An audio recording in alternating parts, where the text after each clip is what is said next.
درود بینندگان عزیز، برنامه نوبتی چرخی گردون است و مهمان ما روزنامه‌نگار عبدالقادر عبدالقهار. عبدالقادر عزیز، در شویتزر چی میگذرد؟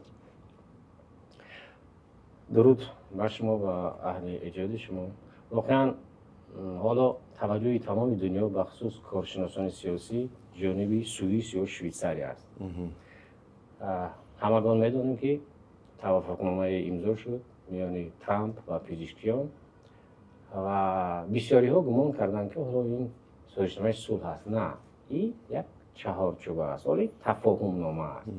یعنی در معین کردن که ما 60 روز به هم دیگر نمی جنگیم، سری میزی گفت شنید می نشینیم و این بزرگترین پیروزی دیپلماتی ایران و بزرگترین پیروزی در میدان حرب برای برادران ایرانی است و این رو اکثر کلی کارشناسان البته بر این نظرند.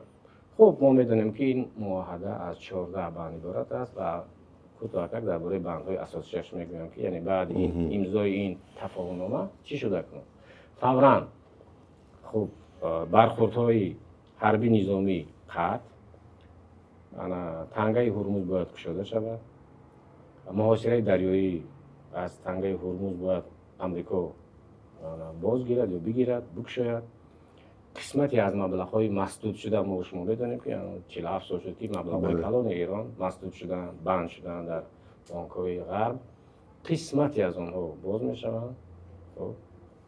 همچنین در این چهارچوبه در این تفاهمنامه آمده است که جانب‌ها باید استقلالیت همدیگر، تمامیت ارضی همدیگر را احترام کنند و هر دو طرف وظیفه‌دار شدند که در مدت 60 روز این تفاهمنامه را به سازشنامه صلح برسانند. انا عبدالقادر عزیز ببخشید، انا همین از تفاهمنامه وقتی که به سازشنامه بدل شد و اندیشه شما جانبی کدام غلبه میکند؟ جانب امریکا بیشتر توانست که خواسته‌هاشو بار کند یا که جانب ایران؟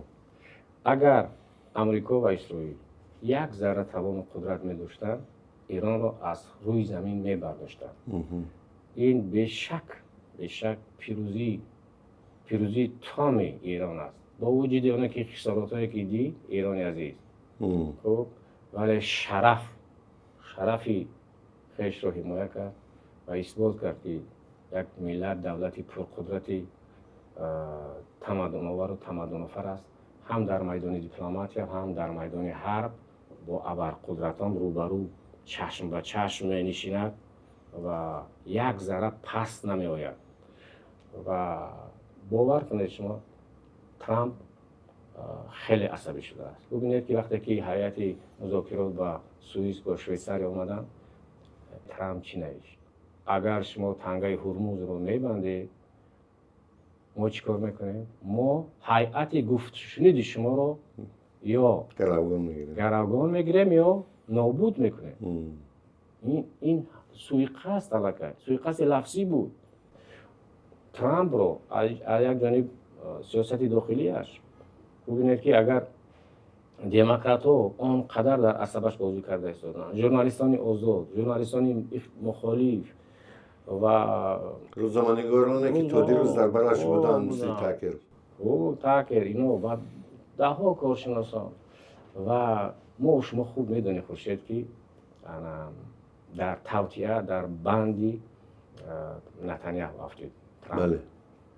واقعا در یک دام نتانیاهو افتید. نمیدونم چی کمبودیش رو گفتن، چی نوار پنهانی دادن و یا از محبت بیشتر به دخترش که دامادش یهودی بیشتر عرض دل محبت و به واسطه اسرائیل را مانند امریکا دوست می‌دارد ترامپ و احتیاط میکند و دعوا دارد که من نباشم اسرائیل نیست.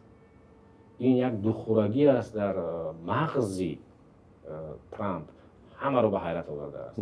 در یک بسیار موارد манфиатҳои миллӣ, иқтисодӣ, сиёсӣ байналмилалии Исроилро аз Амрико, аз ватани худаш боло монда истодааст. عبدالقادر امین امریکا برخی محدودیت‌های وابسته به فروش نفت رو سبک کرده است. و شما فکر نمی‌کنید که این یک بازی نوبتی ترامپ است و تنها به خاطر امضا کردن همون تفاهم نامه یا دست یافتن به سازشنامه است؟ ترامپ مجبور شد. بدونید همین ترامپ مانند یک آدمی خیالی است. گفت که اگر با من هجوم نکنه ژورنالیست ها، آمریکایی ها، اسرائیلی ها، اگر همه شده 4 روز دیگر ذخیره نفتی آمریکا مانده است، اگر من با ایران صلح نکنم بازاری دنیا ورشکسته می شود، بازاری نفتی آمریکا ورشکسته می شود و به سخنهای اولیه من برمیگرده. یک ذره اگر امکان می داشتن نه می ماندن و نه می گذاشتن ایران. حتی در توییتی که باز یا که در پستی که نوشت در صفحه شخصیش که من محو میکنم ایران رو، یک تمدن 250 ساله مقابل تمدن 6-8 هزار ساله من تو رو مبود میکنم. و بار دیگر میگم ترامپ در وضعیت بسیار ناگوار در دولتش چی میگذارد؟ چمپیونات جهان. او نمیخواست که نیزا در زمان چمپیونات باشد، مجبور شد. خب از این طرف برداشتن یا که بالا شدن نرخ سوزشواری $5-8 است یک گالون. شما تصور کنید که 35 تا 45% زیاد شده است. نه ما و شما خوب میدونیم که اقتصاد اجتماعی آمریکایی ها اگر بر اثر یک خطاگی پرزیدنت اگر پایین رفت دیگر نمیبخشندش. و باز اینش از همه خطر جدی با ترامپ چیست که انتخاب میان دولتی است که ایول. بله. و باز با بالای همین ماه ایول زادروز آمریکا است. 250 سالگیش باید تجلیل شود. دیگر ترامپ علاج نداشت و دیپلمات ایران و نخبگان ایران هم اینو خوب فهمیدن و چیکار کردن؟ در همین وضعیت واگذاشتن. برای چی که 60 روز 70 روز همین توافقنامه را ایران تا به چمپیونات جهان آورد. این دیپلمات خیلی بلند است. تشکر. امین ولی با وجود این جانب ایران طبق همون تفاهم نامه که من بعد به سازشنامه باید بدل شود راضی شده است که ناظران بین المللی هسته‌ای را دوباره به ایران راه دهد تا آنها فعالیت کنند. همین به اندیشه شما همین اعتماد جانبی دیگر را تا کدام اندازه خانع میکند؟ ترامپ میخواست غرور ایران رو بشکند، همون 400 گرم اورانی تا 60 درجه غنی شده رو بگیرد. یک براتیب البته میدونه که شما هجوم کردن ولی شکست خوردن و این حالا پنهان داشتن اینو که چقدر تلف دیدن اونها. و تهدیدهای افزونی که این تمدن رو از بین میبردارن و ما نمیخوان ایران این 400 گرم اوران رو به بیرون میبرونیم. حتی وقتی که روسیه و پکین از آمریکا خواهش کردن که اگر همین بیاید با یا چین یا با روسیه ولی باز هم غروری جوانمردان و نخبگان یا دولت مردان ایران را ببینید که نه سخن ایران نه سخن روسیه را گرفت، نه پکین را و نه آمریکا را. نه، من از حدود ایران برآوردن اوران غنی شده این تحقیر است. این بی‌آبرویی است میان 94 میلیون اهالی. یعنی که مانند اوباش یعنی که تنطعی است، بازمون زدن است. کار به حد رسید که اینها راضی شدن که واقعا اکنون زیر مگته نه، زیر نظارت سازمان ملل متحد چی میخوان اکنون؟ با خلاصه اومدن که طبق همین سازشنامه که به صلح میرسن همین 400 کیلوگرم اوران غنی شده را از 60 درجه به 3.6 باید بفرارن. این 3.6 فقط همچون توپ لیول یا که همچون نیرو برای نیروگاهی اتمی است. یعنی ایران راضی شد. از هم عجیبش که همین برای چی اوباما مسخره کرد ترامپ؟ چیزی که ما 6+1 باید هست بله. امضا شده بود، با همین راضی شده بود ایران. یعنی که مگته شبانه روزی در بالای فیزیک یا دانشگاه ایران بود. غنی نمیکرد، ولی ترامپ بازی‌های سیاسی درون استفاده برد، گرفت این سازشنامه را لغو کرد، در نوبت اولی پرزیدنت شویش و در نوبت دومش جنگ را شروع کرد. انا ببینید، یعنی که با وجود همین ایران باور نداره، با وجود همین پیوسته اصرار می‌کنه که شاید باز هم برای چرابینه بزرگ سیاسی ورزشی در امریکا است، دویم باره احتمالیتی جنگ هست میان اینها، ولی باز هم با توطئه اسرائیل، چون که وضعیتی سیاسی آبرو اعتبار سیاسی نتانیاهو هم در اسرائیل نمانده است، شبانه روزی اپوزیسیونی و استعفاش را طلب کرده شدند و یعنی که اینقدر زیان و ضرر دید اسرائیل ولی به نتیجه نرسیدن. هدفهای نهایی اونها چی بود؟ نتوانستند که مثلا ایران را به زانو بشینانند، این قدرت بزرگ رو. و اکنون ایران بعد جنگ 100 روزه همچون قدرت چهارم دنیا از خود درک داد.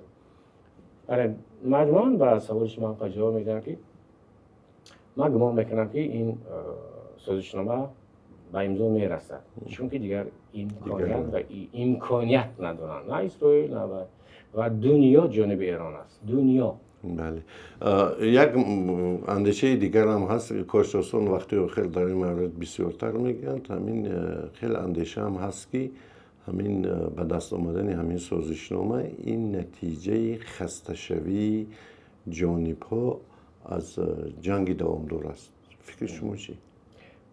ایران هیچگاه خسته نشده است. ببینید که غروری ملت ایران رو که حتی از روی پرسش ها بیشتر از 40% اهالی ایران از حکومت وقت ایران ناراضی هستند که ما جنگ میخواهیم، ما خونی بزرگانم را نخبگانم را که ریزوندن ما باید قصاص بگیریم.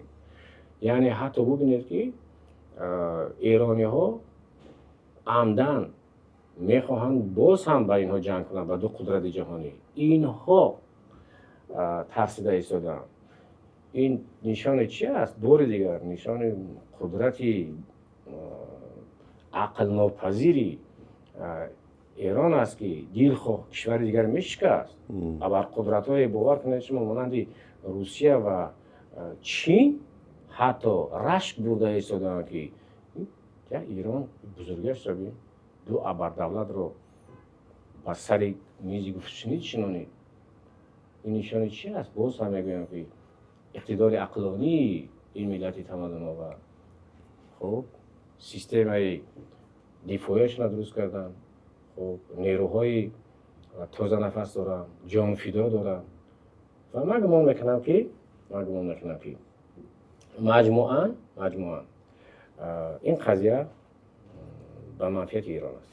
همین شما به نقش میانه روها در همین حادثه ها مثلا دولت قطر و پاکستان چگونه بها میدید؟ راستی من همین نخست وزیری پاکستان از نخست میانجیگرها یا میانه روا بود، من پیشنهاد میکردم که اگر همین سازشنامه به صلح برسد، ترامپ نه باید سروزیری پاکستان جایزه نوبل بگیرد، چون که از جنگ سوم جهان پیشگیری کرد این مرد.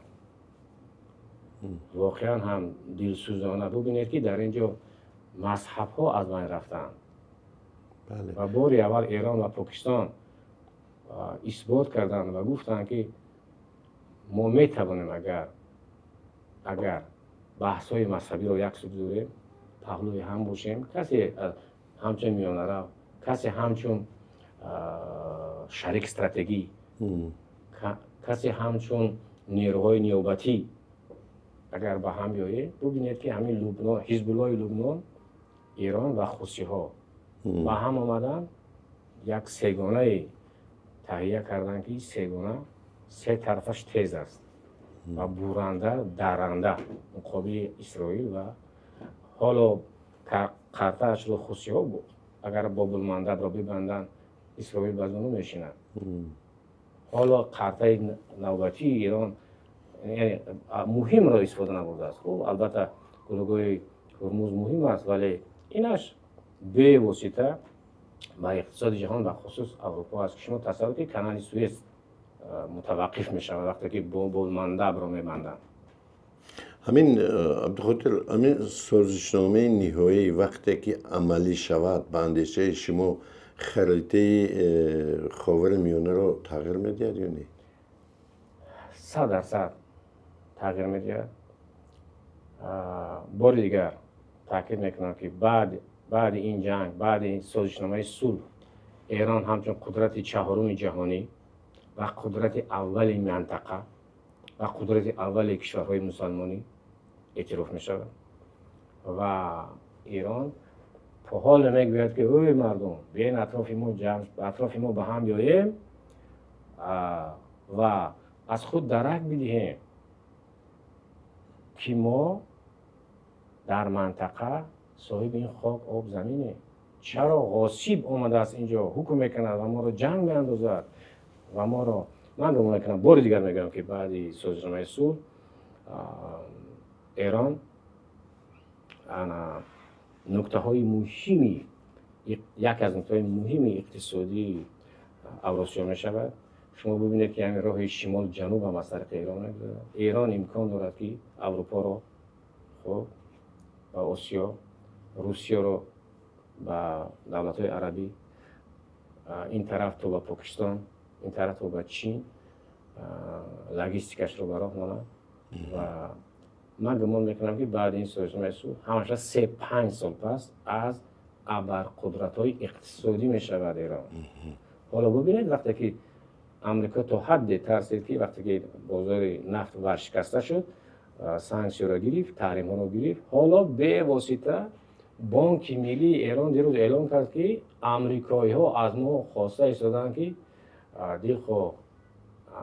با دلخواه دولتی که شما نفت میفروشید، ما امکان میدیم شما رو که با دلار فروشید و ما مساعدت میکنیم با سویفت، با انتقال پول و به شما اجازه، حتی تانکرهایی که اونها تینبوی فلوت میگن و اونها هم اجازه دادن که تیزتر بازار نفت رو به اعتدال بیارن. بهترین عبدالقادر، همین سوال آخران در همین موضوع قبل از آن است که از روی آنچه که شما نو گفتید میتوان انتظار شد که مناسبت های نوی بین امریکا و ایران شروع می شود یا که این تو مناقشه های نوبتی؟ گمان میکنم می شود، مناسبت های نو می شود. حتی ببینید که در همین تفاهم‌نامه وقتی که ایران دعوا دارد که از این بعد عوارض یعنی که پولاکی می شود گذشت تانکرهای نفتی 20% نفت دنیا از طریق گلوگاه هرمز، امریکا حتی در همین 14 پوند یک بند نیست که ما مقابلیم. یعنی که ایران گپش را گذاران و باز پنهانی امریکا با ایران در گفتگو است که اگر شما با ما امتیازی گزارش بدهید ما اجازت میدیم که شما گلوگاه رو پولاکی کنید. طبق همین کنوانسیون مونترئال خوشت خود نداریم، مثلا کنوانسیون مونترئال است که نه هر کس میتواند که مثلا همین گلوگاه‌های بین المللی رو ببندد، ولی ایران میگوید که ما از این بعد مثلا با درازای 500-700 کیلومتر پورت یا که مثلا بندرهای میسازیم که همین هزار کشتی‌های نفتبر رو خدمت رسانی میکنیم.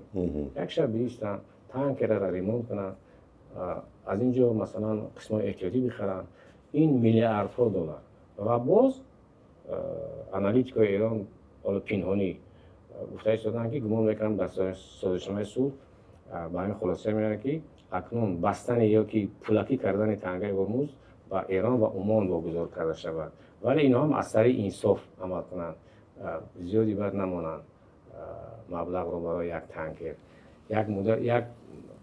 بعد شما میدونید که بسیار عصبی کرده است مثلا امریکایی ها رو همون یستریب ها رو، باشه ها رو، قاب ها رو در امریکا که بله که یک فاند اینوستیشنی تهیه می شود بعد سازشنامه صلح و این حدی مبلغ 300 میلیارد دلار برای بازسازی بعد جنگی ایران و این پول از جانب غرب و دولت‌های عربی پیشنهاد می‌شود برای بازسازی اینفراستراکچور و منطقه‌های از جنگ خراب شده تخریب شده ایران.